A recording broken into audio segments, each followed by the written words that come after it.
जय Hind, welcome to दक्षिणी classroom. मैं मनीष सेवटा। बच्चों, आज हम DT08 का पेपर 2 डिस्कस कर रहे हैं। पेपर सिंपल था आपके पास में और 2 चैप्टर से सवाल थे, एक वेव ऑप्टिक्स और एक फ्लूइड मैकेनिक्स। आइए अपने वन बाय वन सभी सवाल देखते हैं। सबसे पहला सवाल आपके पास में कुछ ऐसा बोला गया कि यहाँ पे ऐसे एक मिरर है, ऐसा कुछ मिरर है आपके पास में, और जो इंसिडेंट वेव फ्रंट है वो कुछ ऐसे आ रहे हैं। इंसिडेंट वेव फ्रंट है वो कुछ ऐसे आ रहे हैं, ठीक है। इंसिडेंट वेव फ्रंट कैसे आ रहे हैं, मतलब क्या, जो राइट आ रही है वो ऐसी कुछ आ रही है लाइट आपके पास में, फिर राइट कुछ ऐसे आ रही है तो ये रिफ्लेक्ट होकर यहाँ पे कुछ जाएगी ऐसे, ठीक है। ऐसे लाइट आई थी यहाँ पे जा रही है, तो आप सोच के देखिए ये जो रिफ्लेक्टेड लाइट है इसके वेव फ्रंट कैसे बनेंगे। ये जो रिफ्लेक्टेड लाइट है वो कैसी आ रही है, यहाँ से ऐसे करके ऐसे गई थी, ऐसे कुछ आ रही है। सिमिलरली यहाँ पे गई थी तो कुछ यहाँ पे कुछ आ रही है, क्योंकि सब आके फोकस में मीट करेगी, ऐसे कुछ ऐसे। तो इसके जो वेव फ्रंट्स बन रहे हैं ऐसे बन रहे हैं ना आपके पास में, तो आप क्या बोलेंगे, जो रिफ्लेक्टिंग वेव फ्रंट्स आएंगे वो कुछ ऐसी शेप के आएंगे। तो अगर ऐसी शेप के आएंगे तो आपके पास में ऑप्शन सी जो है वो यहाँ पे मैच कर जा रहा है। फिर हम नेक्स्ट क्वेश्चन में बढ़ते हैं, क्वेश्चन नंबर 2। क्वेश्चन नंबर 2 में बोला गया कि कुछ ऐसा डायग्राम आपको दिखा रखा है, यहाँ पे स्क्रीन से ये वाला पॉइंट आपके पास में P है और यहाँ से वेव चलना शुरू होती है। ये लेंथ कितनी है L1 और ये वाली लेंथ कितनी है आपके पास में L3। सिमिलरली ये आपके पास में L2 है और ये वाली लेंथ कितनी है आपके पास में L4। तो अगर आपको बोला गया कि यहाँ पे डिस्ट्रक्टिव इंटरफेरेंस होना चाहिए, इस वाले पॉइंट Q पे डिस्ट्रक्टिव इंटरफेरेंस होना चाहिए, तो उसकी कंडीशन क्या होगी। तो मैं क्या बोलूँ, पार्ट डिफरेंस है। पार्ट डिफरेंस देखो कितना है आपके पास में, पार्ट डिफरेंस है L1 plus L3 minus L2 plus L4, यही है पार्ट डिफरेंस। और ये किसके बराबर आना चाहिए, अगर डिस्ट्रक्टिव इंटरफेरेंस है पार्ट डिफरेंस अभी λ/2, 3 λ/2, 5 λ/2 ऐसा कुछ आना चाहिए। तो ये क्या लिख सकते हैं, 2n प्लस 1 λ/2। तो ऐसा पार्ट डिफरेंस हमें दिखना चाहिए। तो इसके कॉरस्पॉन्डिंग क्या बन रहा है आपके पास में, फोर्थ ऑप्शन यहाँ पे हमारा मैच कर जा रहा है। फिर हम नेक्स्ट बढ़ते हैं क्वेश्चन नंबर 3 के ऊपर। क्वेश्चन नंबर 3 में क्या बोल रहा है, in Young's double slit experiment two slits act as a coherent source of equal amplitude and wavelength lambda. In another experiment with the same setup, the slits are of equal magnitude wavelength lambda but incoherent. तो intensity जो mid point पे आएगी और first और second case में कितनी गिरनी है, देखिए यहाँ पे मान लेते हैं, यहाँ पे हमारे पास स्क्रीन है और ये वाला पॉइंट कुछ और है। यहाँ पे एक लाइट आ रही है, यहाँ पे एक लाइट आ रही है। दोनों में जो इंटरफेरेंस हो रहा होगा वो कंस्ट्रक्टिव इंटरफेरेंस है, तो ये भी कुछ आई नोट और ये भी कुछ आई नोट। तो यहाँ पे इंटेंसिटी कितनी बनेगी, आई नेट आप लिखेंगे that is I1 I2 plus 2 root I1 I2 multiply cos five. Cos five की वैल्यू यहाँ पे कितनी आ जाएगी आपके पास में, 1 बन जाएगा, बिकॉज कंस्ट्रक्टिव इंटरफेरेंस है। तो नेट कितना बन जाएगा आपके पास में, 4i, ठीक है। ये 2i नोट और ये 2i। अब आपके पास में एक और केस बोल रहा है, उसमें भी क्या बोल रहा है, IDSC का सेटअप था, यहाँ पे सेंटर पे कुछ मिल रहा है। तो अब आई नोट का एक्सप्रेशन क्या बनेगा, I1 I2 plus 2 root I1 I2 कोस फाइव। अब वो क्या है, 5 बदलता जा रहा है, ये इनकोहेरेंस हो गया, मतलब 5 जो है टाइम से बदलता जा रहा है। तो हम इसका एवरेज उठाएंगे, इसका एवरेज कितना बन जाएगा, 0। तो यहाँ पे आई नेट कितना आ जाएगा आपके पास में, 2i नोट। तो रेशियो कितना है, 4i naught race to 2i naught. तो रेशियो आ जाएगा आपके पास में 2:2, ठीक है। ये आंसर हो जाएगा, इस हिसाब से बी ऑप्शन आपका मैच कर जाएगा। नेक्स्ट हम क्वेश्चन नंबर 4 की बात करते हैं। क्वेश्चन नंबर 4 में बोला कि YDSC एक्सपेरिमेंट में, in the YDSC experiment setup बना लेता हूँ मैं। कुछ ऐसा सेटअप है आपके पास में, D जो है आपके पास में, ये डिस्टेंस है, ये डिस्टेंस कितनी है आपके पास में D, और इसके पीछे गैप जो है आपके पास में स्मॉल d है, ठीक है। The distance of the nearest point of the central maxima where the intensity is same as due to a single slit. देखिए यहाँ पे सेंटर पे अगर आप आएंगे तो यहाँ पे इंटेंसिटी I नोट है और यहाँ पे भी कितनी है I नोट। सेंटर पे कितनी बन जाएगी आपके पास में, 4i नोट। ये बोल रहा है उस वाले पॉइंट की पोजीशन बताइए जहाँ पे इंटेंसिटी कितनी होगी, एक स्लिट के इंटेंसिटी के बराबर होगी। तो हमने क्या बोला, आई नेट का जो एक्सप्रेशन बनता है वो बनता है I1 I2 plus 2 root I1 I2 multiply cos five. तो आई नेट की वैल्यू कितनी आनी चाहिए आपके पास में, आई नोट आनी चाहिए। तो ये आई नोट हो गया, यहाँ पे 2i नोट हो गया, ये कितना हो गया 2i नोट, और ये कितना कोस फाइव। तो कोस फाइव की वैल्यू कितनी आ गई आपके पास में, -1/2। कोस फाइव आपके पास में -1/2 आ गया। इसका मतलब कितना है, ये 120 डिग्री होगा, कोस 120 डिग्री होगा ना, कोस 120 डिग्री ऐसा होता है। 5 की वैल्यू कितनी आ गया आपके पास में, 2π/3। अगर 5 2π/3 है तो हमें ये पता है delta x by lambda is equal to delta 5/2π होता है।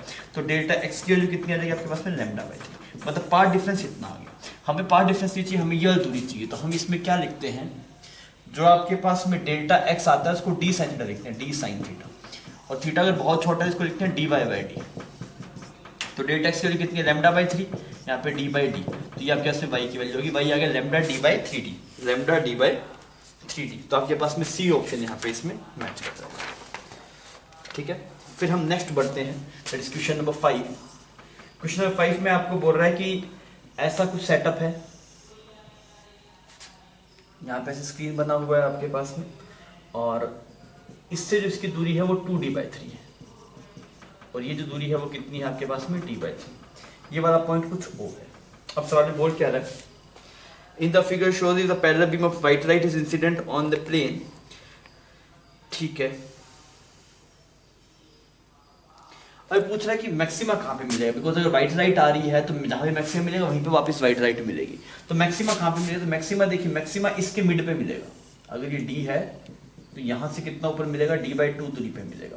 तो ये हाइट कितनी बची है आपके पास में, ये हाइट बची है आपके पास d/2 माइनस d/3। एलसीएम लिया तो कितना है आपके पास में, d/6 ना। तो आपके पास में यहाँ पे डी ऑप्शन इसमें मैच कर जाएगा। ठीक है, फिर हम बढ़ते हैं क्वेश्चन नंबर 5 के बाद में क्वेश्चन नंबर 6 की बात करते हैं। क्वेश्चन नंबर 6 में फ्रेस्नेल बाइप्रिज्म की बात हो रही है, और parallel beam of coherent sources incident. तो आपको पूछा गया है फ्रिंज विड्थ, आपसे पूछा गया। देखिए, अगर ये फ्रेस्नेल बाइप्रिज्म है, फ्रेस्नेल बाइप्रिज्म का म्यू आपको गिवन है, ये कुछ म्यू है, और एंगल कितना है आपके पास में, अल्फा। ठीक है, तो अभी डेविएशन कितना आएगा, एक साइड में जो डेविएशन आएगा वो आएगा आपके पास में ए की जगह कितना है, अल्फा ब्रैकेट में म्यू -1। सिमिलरली ऊपर नीचे दोनों तरफ का डेविएशन देखें तो आपको 2 दिखाई देगा। ठीक है, और आपके पास में इस हिसाब से अगर आप फ्रिंज विड्थ देखेंगे तो फ्रिंज विड्थ क्या हो जाएगा आपके पास में, लैम्डा डिवाइड बाय डेविएशन कितना है, 2 लैम्डा ब्रैकेट में म्यू -1। तो आपके पास में इस हिसाब से फर्स्ट ऑप्शन यहाँ पे मैच कर जाता है। फ्रेस्नेल बाइप्रिज्म की थ्योरी आपने पढ़ी हुई तो इजीली कर सकते, नहीं पढ़ी होगी तब इसमें स्ट्रगल हो सकता है। अब आइए अपने नेक्स्ट सवाल पे चलते हैं।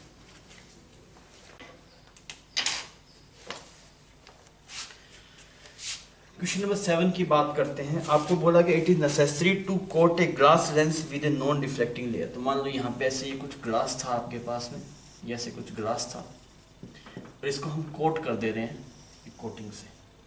ठीक है, ये ऐसे कोटिंग है, और यहाँ पे कुछ एयर है। तो पता है म्यू ऑफ ग्लास सबसे ज्यादा होगा, फिर उससे म्यू ऑफ लेयर, उससे कम म्यू ऑफ एयर, ऐसा कुछ है। तो if the wavelength of light in the coating is lambda, इसमें जो वेवलेंथ है वो कितना है, लैम्डा। एयर में नहीं गिवन, इसमें गिवन है।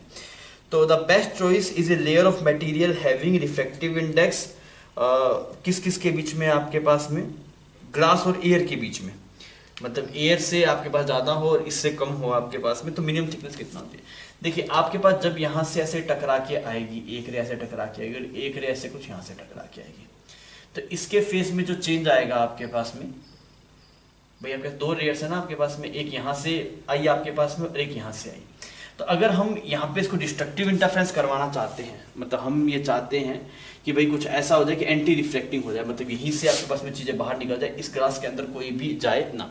फिर डिस्ट्रक्टिव इंटरफेरेंस के लिए क्या करना पड़ेगा हमें, भी इस ये टकराएगा तब भी फेस का डिफरेंस पाई जाएगा, ये भी टकराने से पाई जाएगा, तो पार्ट डिफरेंस 0। चलने की वजह से जितना फेस डिफरेंस आए वो डिस्ट्रक्टिव इंटरफेरेंस के कोरस्पॉन्डिंग हो। तो चलने की वजह से कितना पाथ आएगा, 2t आएगा।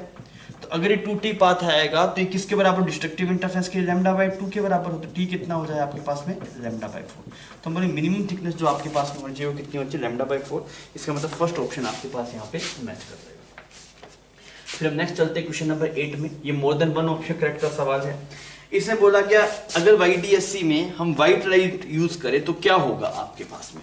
यहाँ पे YDSC का सेटअप बना लेते हैं ऐसे, और अब की बार हमने यहाँ पे कैसी लाइट यूज करी है बच्चों, व्हाइट लाइट यूज करी है। तो सेंट्रल फ्रिंज क्या होगा, देखिए यहाँ पे अगर आप देखेंगे तो व्हाइट लाइट में क्या होता है, बहुत सारी वेवलेंथ आपके पास में होती है। तो सेंटर पे अगर आप देखें तो सबका मैक्सिमम मिल रहा होगा, सेंटर पे आपको सबका मैक्सिमम मिल रहा है, और सबका मैक्सिमम अगर मिलेगा तो रेड का ही मैक्सिमा, वॉयलेट का, ब्लू का, सबका मैक्सिमम। तो ये वाला पॉइंट जो आपको दिखाई देना चाहिए वो कैसा दिखाई देना चाहिए, व्हाइट ही दिखाई देना चाहिए। ठीक है, ये वाला पॉइंट व्हाइट रहेगा। तो इसने बोला है कि द फ्रिंजेस नेक्स्ट टू, अच्छा नेक्स्ट वाला क्या आएगा, देखिए जो किसी भी फ्रिंज की दूरी होगी, डेल्टा एक्स आप क्या लिखते हैं, D sine theta dy by D. ठीक है, तो डेल्टा एक्स लैम्डा आ जाएगा आपके पास फर्स्ट मैक्सिमा के लिए, for first maxima delta x lambda, तो वाई की वैल्यू कितनी है, लैम्डा डी बाई डी, ऐसा कुछ आएगा वाई की वैल्यू, जैसे लैम्डा डी बाई डी। तो सबसे कम लैम्डा जिसका होगा वो सबसे पास आएगा, तो लैम्डा होता कितना, बीबी क्यों लिखते हैं, तो सबसे कम लैम्डा वायलेट का सबसे नजदीक कौन मिलेगा आपको, वायलेट मिलेगा। तो fringe next to centre maximum red, a option गलत है, सेंटर मैक्सिमम वाइट ये बात सही है, सेंटर मैक्सिमम जस्ट पहले वो वाला होगा जिसका लैम्डा सबसे कम है, तो वायलेट राइट है, तो सी ऑप्शन सही है। There will be no complete dark fringe, ये बस ये भी कहीं पे अगर किसी का मिनिमम मिल रहा होगा तो वहां पे किसी का मैक्सिमम मिल जाएगा, तो कंप्लीट डार्क वाला ऑप्शन आपको यहाँ पे दिखाई नहीं देगा। तो इसमें 3 ऑप्शन सही हो जाते हैं, option B, C and D. फिर हम नेक्स्ट बढ़ते हैं क्वेश्चन नंबर 9 के ऊपर। क्वेश्चन नंबर 9 में क्या बोल रहा है, in Young's double slit experiment A and B are the 2 slits, okay, a thin film, okay, आपको ऐसे बोला गया कि भाई यहाँ पे एक वाईडीएसी सेटअप था, एक यहाँ पे आपने स्लिट लगा दिया ऐसे, ठीक है, और इसका जो रिफ्रैक्टिव इंडेक्स है वो कितना है आपके पास में, म्यू है, और इसकी विड्थ कितनी है आपके पास में, ठीक है। तो सेंटर मैक्सिमा कितना शिफ्ट करे, तो मैं क्या बोलूंगा, अभी कोई भी जनरल पॉइंट पे अगर मैं जाता हूँ तो इसका नाम कुछ S1 बोलते हैं, इसका नाम S2P, तो हम क्या बोलेंगे S1P माइनस S2P और माइनस इसके जो एक्स्ट्रा पाथ है वो कितना है आपके पास में, T ब्रैकेट में म्यू माइनस 1, ये आपके पास में 0 आना चाहिए, तो ये तो बन जाएगा dy बाई डी, और ये कितना बन गया, T ब्रैकेट में म्यू माइनस 1, तो y की वैल्यू जो आ रही थी T ब्रैकेट में mu minus 1 multiply D by D, तो ये आपके पास में y की वैल्यू आ रही है, तो मतलब इतना शिफ्टिंग आएगा आपके पास, इतना शिफ्टिंग आएगा, ठीक है। पर तो हमें थी, अच्छा एक तो ये पूछा है कि अगर जिसके ऊपर फिल्म लगाया है सेंटर में से शिफ्ट किस तरफ होगा, तो जहां पे आपने फिल्म लगाया जिसके सामने ये स्लैब लगाई उस तरफ होगा, ऊपर की तरफ, तो ए के सामने लगाया तो टुवर्ड्स ए आ गया, ए ऑप्शन तो ये हो गया। अब शिफ्टिंग अगर हम देखें तो कितना है, अब इसकी टर्म में लिखा नहीं, बीटा की टर्म में लिखा है, तो हम क्या बोलते हैं, बीटा क्या होता है कैसे, lambda D by D, beta is equal to lambda D by D, तो डी बाई डी को अगर आप बीटा पुट कर दें तो कितना बन जाएगा, बीटा बाई लैम्डा, तो ये पीछे कितना बन जाएगा, टी ब्रैकेट में म्यू माइनस 1 और बीटा बाई लैम्डा, तो आपके पास में सी ऑप्शन यहाँ पे मैच करता है, 2 ऑप्शन मैच करते हैं बच्चों यहाँ पे, option A and option C. बच्चों नेक्स्ट हम क्वेश्चन नंबर 10 की बात करते हैं। क्वेश्चन नंबर 10 में क्या बोल रहा है, एक वाईडीएसी सेटअप है, ठीक है, और एक थिन फिल्म है आपके पास में, यहाँ पे आपने ऐसे एक फिल्म लगा रखी है, सब उसका म्यू और टी सब कुछ गिवन है। How far above and below the centre point nearest maximum मिलेगा। सबसे पहले हम देखते हैं शिफ्टिंग कितना आएगा आपके पास में, जो सेंटर मैक्सिमम पहले यहाँ पे था वो कुछ ऊपर की तरफ शिफ्ट होगा, कितना शिफ्ट होगा वो थोड़ा हम देखते हैं। तो हम क्या बोलेंगे, ये S1 है, ये S2 है, इसका नाम कुछ P मान लो, तो आप क्या लेंगे S1P minus S2P minus T bracket में म्यू माइनस 1, ये आएगा आपके पास में, ये कितना आना चाहिए 0, तो ये कितना बन गया आपके पास में dy बाई डी, ये बन गया T ब्रैकेट में म्यू माइनस 1, तो y की वैल्यू कितनी आ जाएगी, T mu minus 1 D by D, ये आपके पास में y की वैल्यू होगी, ठीक है भाई, इतनी शिफ्टिंग है आपके पास में। इसकी थोड़ी वैल्यू निकाल के देखते हैं, t की वैल्यू कितनी है सवाल में,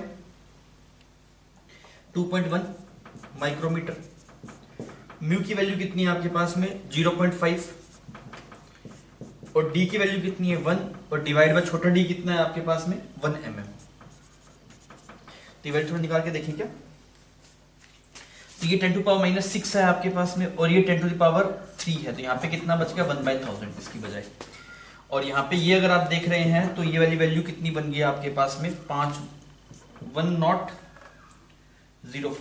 इतना बन गया 1005 mm, इतना शिफ्ट हुआ आपके पास में, 1005 आपके पास में शिफ्ट हुआ, तो मतलब सेंटर मैक्सिमा इतना ऊपर शिफ्ट हो गया, यहाँ पे आपके पास में सेंटर मैक्सिमा है, ठीक है, और ये वैल्यू कितनी 1.0 mm। अब हम फ्रिंज विड्थ देखते हैं, फ्रिंज विड्थ कितना आता है आपके पास में, lambda D by D, lambda D by D, fringe width था क्या, लैम्डा की वैल्यू कितनी है सवाल में 4500 10 टू पावर माइनस 10, और छोटे डी की वैल्यू कितनी है आपके पास से 1 mm, और ये 1 mm हो गया तो आपके पास में यहाँ पे ऐसे 1000 बन गया ये आपके पास, तो ये वैल्यू कितनी आएगी 4500 और 10 टू द पावर माइनस 7, तो कितना आ गया आपके पास में 4.5, 3 जीरो उड़ा देना अपने यहाँ पे, 2 जीरो उड़ा देते हैं, this become 45 10 to power minus 5 metre, और mm में अगर हम देखेंगे तो कितना बन जाएगा, ये mm में रिजल्ट है ना, तो कितना बन गया कैसे 0.45 mm, फिर ऐसी वैल्यू बन गई 0.45 mm। तो अब आप देख लीजिए कि भाई जो यहाँ पे जो मैक्सिमा होगा आपके पास में, इससे एक मैक्सिमा 0.45 नीचे आएगा, तो इसमें कितनी फ्रिंज शिफ्ट होगी वो थोड़ा देखें क्या, 1.05 डिवाइड बाय 0.45, इतनी आपके पास में नंबर ऑफ फ्रिंज शिफ्ट है, नंबर ऑफ फ्रिंज शिफ्ट। तो इसकी वैल्यू को अगर हम निकाले तो कितना है, 5 नीम और 21/9, तो ये वैल्यू कितनी आ रही है आपके पास में, 2 पॉइंट समथिंग, नहीं ये वैल्यू कितनी है, 2 पॉइंट समथिंग। मतलब आपके पास में जो एक मैक्सिमा यहां पे होगा, फिर सेकंड मैक्सिमा यहां पे होगा, थर्ड इससे नीचे होगा, तो ये वाला जो मैक्सिमा है इसकी दूरी कितनी होगी, थोड़ा ये देख सकते हैं आपने, तो ये आएगी 1.05 माइनस इसका डबल, दिस इज क्लियर, ये कितना बन गया 0.15, इसी बिकम 0.15 mm। तो एक तो आपके पास में 0.15 ऊपर है, ठीक है। और सिमिलरली अगर आप इससे नेक्स्ट देखें तो नेक्स्ट कितना ऊपर होगा, 0.15 प्लस ये वाली दैट 0.45, तो एक ये वाला भी हो सकता है 0.5 0.60, पर शायद इसको ऑप्शन में उसने गिवन नहीं है। अच्छा नियरेस्ट पूछे ना इससे दो, तो यार ये तो इसके ऊपर वाला एक इसके नीचे भी होगा यहाँ पे, इसको थोड़ा देखा जाए क्या। तो ये वाला गैप कितना है आपके पास में, ये वाला गैप है 0.15, तो इससे नीचे वाले जो टोटल विड्थ है वो 0.45, तो कितना 0.30, नहीं इसके जो जस्ट नीचे होगा उसमें जो गैप आपके पास में आ रहा होगा, गैप आ रहा होगा 0.45 का, ये इसके ऊपर कितना है 0.15, तो इसके नीचे कितना 0.30। तो आपके पास में सी और डी दो ऑप्शन यहाँ पे मैच कर देंगे, बढ़िया सवाल था।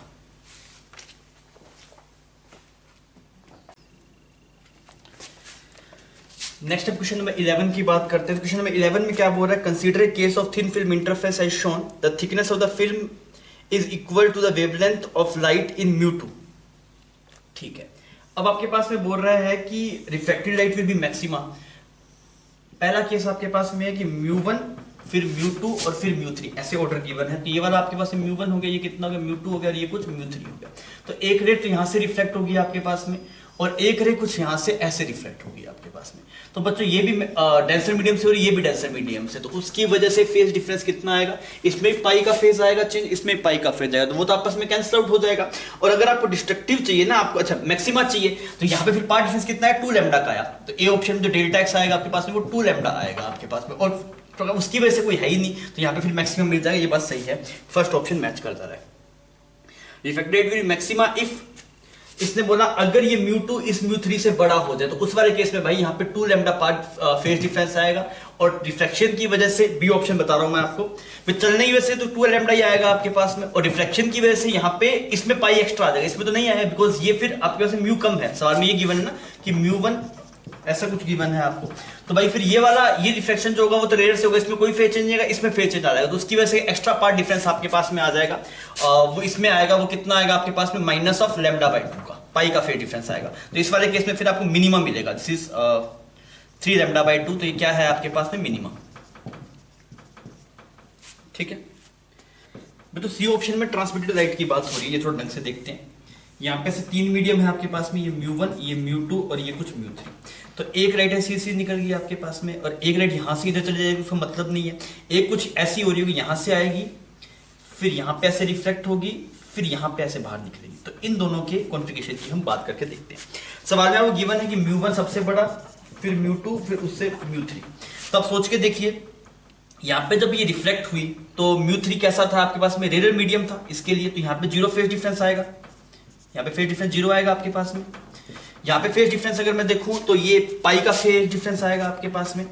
तो आप देखिए टोटल कितना आ गया, टोटल फेज डिफरेंस कितना है, पाई का टकराने की वजह से यहाँ पे और चलने की वजह से कितना आ रहा है आपका 2 लैम्डा ना, तो 2 लैम्डा कितना हो गया आपके पास से 4 पाई, तो इसका जो फेज है वो आपके पास से 5 पाई का फेज आ रहा है। यहाँ पे लैम्डा चला, सॉरी ये लैम्डा चला, फिर लैम्डा, फिर टोटल 3 लैम्डा चला ना आपके पास में, 3 लैम्डा मतलब 6 pi, sorry lambda lambda lambda, total कितना 3 लैम्डा, तो 3 लैम्डा कोरस्पॉन्डिंग 6 पाई, और टकराने की वजह से पाई का टोटल कितना आ गया, 7 पाई का फेज आ रहा है इसका फेज कितने का आ रहा है 7 पाई का, और इसमें चल के सीधा सीधा आ गया भाई, ये सीधे सीधे चल के आ गया, तो इसमें सिर्फ पाई का फेज 2 पाई का फेज आएगा बिकॉज लैम्डा चला है, तो 5 पाई का फेज डिफरेंस आ रहा है, तो आपके इसमें डिस्ट्रक्टिव होना चाहिए आपके पास में, तो ये वाली बात आपके पास में गलत होगी, मैक्सिमा नहीं होगा, यहाँ पे मिनिमा होना चाहिए था। फिर आपके पास डी ऑप्शन में अगर आप बात करें तो अगेन इसने ट्रांसमिटेड लाइट की बात की हुई है, तो यहाँ पे से 3 बना लेते हैं। तो इसमें अगर हम देखेंगे अब क्या बोला क्या है कि μ1 μ2 और यहाँ पे ऐसे कुछ μ3, तो यहाँ पे ऐसे रे सी सीधी आ रही है मान लो कुछ, ठीक है। तो एक सी सी निकल गया आपके पास में, ये μ3 था, ये μ1 था, ये μ2 था, एक ऐसे कुछ आई यहाँ पे रिफ्लेक्ट हुई, फिर कुछ ऐसे यहाँ पे आई आपके पास में। तो सवाल में आपके पास में μ1 बड़ा है तो यहाँ पे जो फेज आएगा आपके पास है वो पाई का आएगा, और यहाँ पे μ3 बड़ा है तो यहाँ पे भी कितना आएगा, पाई का। तो पाई और पाई 2 पाई, चलने की वजह से 3 लैम्डा तो कितना आ गया 6 पाई, ठीक है, टोटल 8 पाई का। और यहाँ पे चलने की वजह से कितना आया 2 पाई आया, तो कैसा आएगा आपके पास से मैक्सिमा आएगा आपके पास, तो डी ऑप्शन यहाँ पे मैच कर जाएगा। क्लियर, तो बढ़िया सवाल था।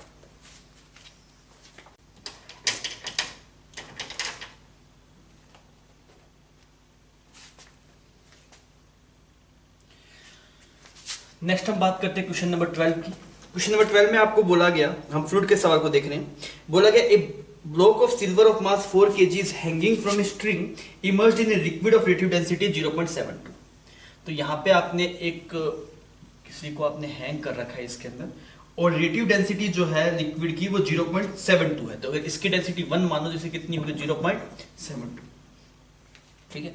इसका मास आपको गिवन है 4 kg, और डेंसिटी कितनी माननी है इसकी 1 मान लो, उसकी 0.72 मान लो, ठीक है।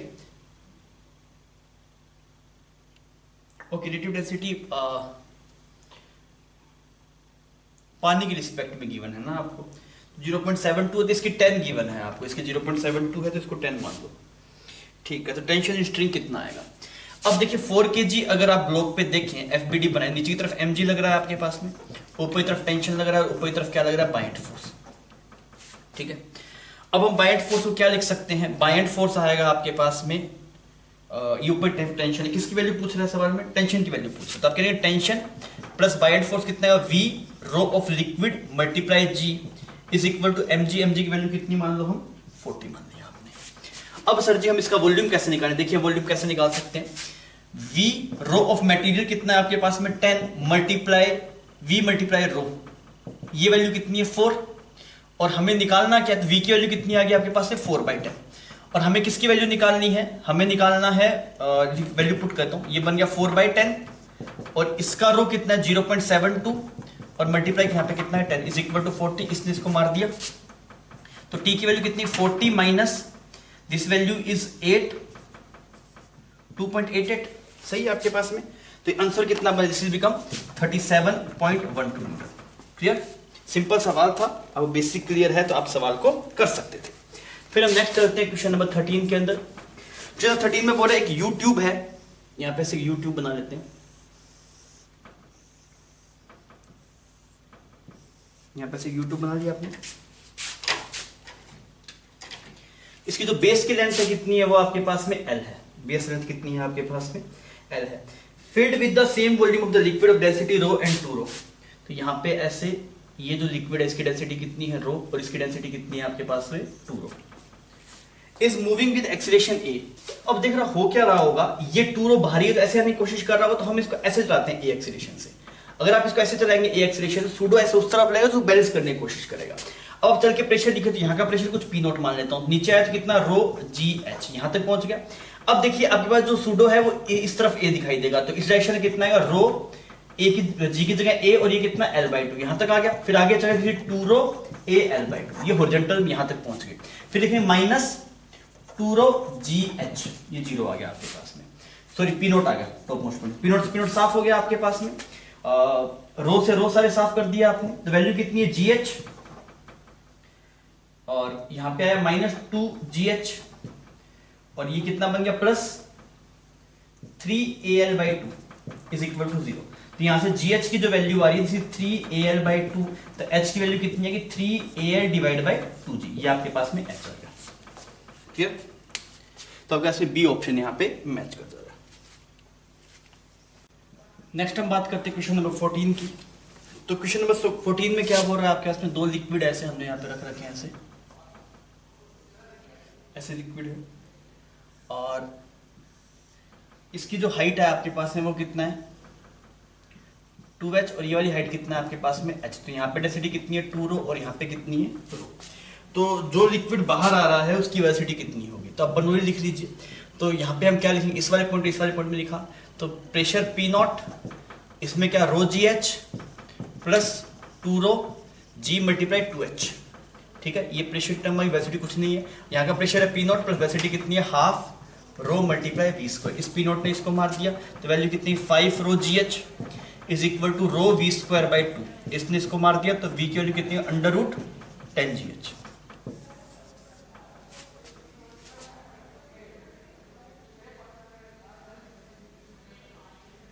कुछ गलत कर दिया क्या आपने, एक बार थोड़ा चेक करेंगे। ओके ये लिक्विड्स मैंने गलत पकड़ दी, ऐसा और ऐसा है, सॉरी भारी नीचे आएगा ना आपके पास में, तो ये बनेगा 2 rho sorry this is rho g 2h। अब ठीक है आपके पास में एक्सप्रेशन और यहाँ पे 2 रो बनेगा, ठीक है सोचो आंसर गलत है। तो आपके पास में ये बनेगा this is become 4 rho ji H is equal to rho we square, इसलिए इसको मार दिया तो वेलोसिटी कितना आएगा 2 रूट जी एच। तो आपके पास में यहाँ पे जो सेकंड ऑप्शन था वो मैच कर जाएगा, ठीक है। फिर हम क्वेश्चन नंबर 15 की बात करते हैं। बोला गया in non uniform centre of mass m length L and the radius R is having a center of mass at a distance of L by from the center of the line, ठीक है, centre से कुछ और दूर पे है centre of mass, इसको liquid में रखा गया, डेंसिटी कुछ रो थी, moment of inertia about I given है ये, the angular acceleration of point A relative to point B just after the rod is released from the position as shown in figure।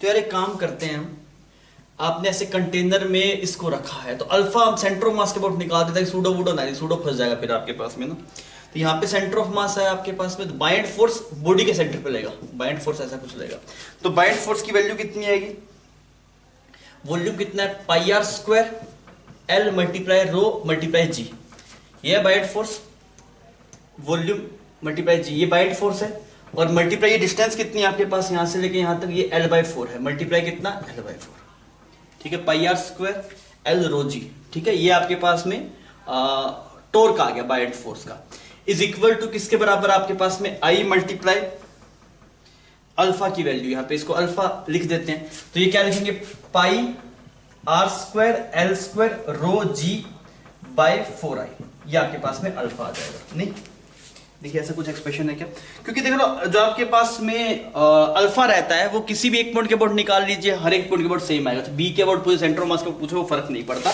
तो ये आपके पास में आंसर हो जाएगा, सेकंड ऑप्शन यहाँ पे मैच कर जाता है।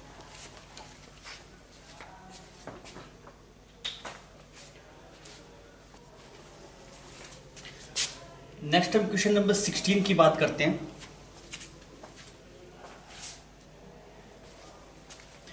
नेक्स्ट क्वेश्चन नंबर 16 की बात करते हैं। ऐसे मेनिस्कस आपको बोल रखा है कि एक मेनिस्कस है वो परफेक्टली हेमिस्फीयर है आपके पास में, और एक मेनिस्कस जो आपके पास में है वो ऐसे कुछ फ्लैट है, ठीक है, एक मेनिस्कस कुछ ऐसा है और एक मेनिस्कस कैसा है आपके पास है फ्लैट। तो यहाँ पे जो एंगल ऑफ कांटेक्ट आता है, देखिए एंगल ऑफ कांटेक्ट ये वाला एंगल होता है, तो ये वाला यहाँ पे तो टेंजेंट बनाई, ये बनाई तो ये थीटा कितना है 0, और यहाँ पे अगर आप इस पे टेंजेंट बनाई तो ये वाला एंगल कितना है आपके पास में 90 डिग्री, ठीक है। तो पहले वाले केस में जो थीटा आएगा आपके पास है वो 0 आएगा, और दूसरे वाले में आपके 90 डिग्री, तो बी ऑप्शन आपके पास यहाँ पे करेक्ट हो जाएगा, ठीक है। फिर हम नेक्स्ट बढ़ते हैं, क्वेश्चन नंबर 17 की बात करते हैं। क्वेश्चन नंबर 17 में ना आपको 3 डायग्राम दिखा रखा है, the level of vertical tube, मतलब किसमें सही है, ऐसे करके देखो, ऐसे करके यहाँ पे कुछ ऐसे बनाया हुआ है ऐसे, ठीक है, फिर ऐसे करके कुछ ऐसे बनाया हुआ है, यहाँ पे ऐसे कुछ हाइट दिखा रखी है, ऐसे कुछ हाइट दिखा रही है, देखो यहाँ पे वेलोसिटी कम है और यहाँ पे वेलोसिटी क्या है ज्यादा, तो बर्नौली इक्वेशन क्या बोलती है P naught plus rho ji H plus half rho we square, ये क्या होना चाहिए आपके पास में कांस्टेंट होना चाहिए। तो पी नॉट के लिए तो हर एक पॉइंट पे मतलब सॉरी एच तो दोनों के लिए सेम है तो फर्क नहीं पड़ता, P plus rho ji H plus half rho we square. देखिए जहां पे वेलोसिटी कम होगी वहां पे प्रेशर ज्यादा होगा, P half rho we square है ना, जहां पे वेलोसिटी कम होगी वहां प्रेशर ज्यादा होगा, तो यहाँ पे प्रेशर ज्यादा होगा और यहाँ पे प्रेशर क्या होगा आपके पास में कम होगा। तो इसमें वाले में हाइट ज्यादा होनी चाहिए लिक्विड की, इसमें हाइट कम होनी चाहिए। तो अगर आप देख रहे हैं तो ऐसा कौन से ऑप्शन में सही दिखाई दे रहा है आपको, ए ऑप्शन में यहाँ पे सही दिखाई दे रहा है, तो आप बोलेंगे सर जी इसका ऑप्शन ए आपके पास मैच कर जाएगा, ठीक है। फिर हम नेक्स्ट चलते हैं आपके पास में लास्ट क्वेश्चन के अंदर, इसी क्वेश्चन नंबर 18। क्वेश्चन नंबर 18 में क्या बोल रहा है देखते थोड़ा। आपको बोला गया एक सिलिंड्रिकल वेसल है और उसकी जो हाइट है वो 90 सेंटीमीटर है, फिल किया गया टॉप तक, उसमें 4 होल है आपके पास में, वो उनके हाइट्स भी गिवन है आपको, यहाँ पे ऐसे एक कंटेनर है, इसमें 4 होल्स हैं आपके पास में, एक यहाँ पे है 1, यहाँ पे एक होल 2, और यहाँ पे है होल 3, और यहाँ पे एक होल है आपके पास में, ये वाला होल क्या है 4। ये 4 होल है आपके पास में, ठीक है। और डिस्टेंसेस भी गिवन है, ये 20 सेंटीमीटर पे गिवन है, ये कितने पे गिवन है 30 पे, और उससे आगे वाला फिर 40 पे, और उससे ऊपर वाला फिर कुछ 50 पे, ऐसे 4 अलग अलग गिवन है और फ्लोर पे रखा गया। तो मैक्सिमम हॉरिजॉन्टल डिस्टेंस किससे आएगी आपके पास में? तो यार मैक्सिमम हॉरिजॉन्टल डिस्टेंस अगर आप देखेंगे तो हम क्या करते हैं कि मान लो किसी h हाइट से लिक्विड निकल रहा है, ऊपर से मान लो कुछ h हाइट से लिक्विड निकल रहा है, क्लियर? तो अगर h हाइट से लिक्विड का वेलोसिटी कितनी आएगी? वेलोसिटी आएगी √2gh। वेलोसिटी कितनी आएगी आपके पास में? √2gh। और जो लिक्विड निकलने की जो वेलोसिटी है, मान लो हमने एक कंटेनर मान लिया ऐसे, इसमें से किसी h हाइट से आपने होल कर दिया, तो वेलोसिटी कितनी आएगी? इस हाइट पे डिपेंड करेगी कितनी हाइट पे होल है, √2gh। टाइम कितना लगेगा नीचे गिरने में? तो टाइम लगेगा 90 - h is equal to half GT²। Clear? तो यहां से अगर आप टाइम लिखें तो टाइम कितना आ जाएगा? 290 - h डिवाइड बाय g का रूट, या इसमें टाइम आ गया। तो रेंज कितना आ गया आपके पास में? 290 - h डिवाइड बाय g, और वेलोसिटी कितनी? √2g। अब भाई इसको मैक्सिमाइज करना है। इसको मैक्सिमाइज करने के लिए आपके पास जो h की वैल्यू आएगी तो इस तरीके से, हाँ भाई, तो इसकी जो वैल्यूज आपके पास में आएगी वो ऐसी आती है कि थर्ड और फोर्थ आपके पास में ऑप्शन है। इसको आप ड्राइव कर लेंगे ना भाई, dr/dh आप 0 कर दीजिए। dr/dh को अगर आप 0 करके जाएंगे तो आपको जवाब मिल जाएगा। तो आपके पास में 2 वैल्यूज आएगी h की यहाँ पे, एक तो इससे कोरस्पोंड निकली थर्ड वाले होल से निकले और एक फोर्थ वाले से, क्योंकि जब थर्ड वाले से निकला तो वेलोसिटी ज्यादा टाइम कम है, फोर्थ वाले से निकल रहा है तो वेलोसिटी कम है टाइम ज्यादा है, तो दोनों की रेंज बराबर आती है। ठीक है बच्चों, इसका पेपर खत्म होता है। पेपर ठीक था, सिंपल था, आप कर सकते थे। आई होप आपको सवाल समझ में आ गए होंगे। Okay, thank you for watching.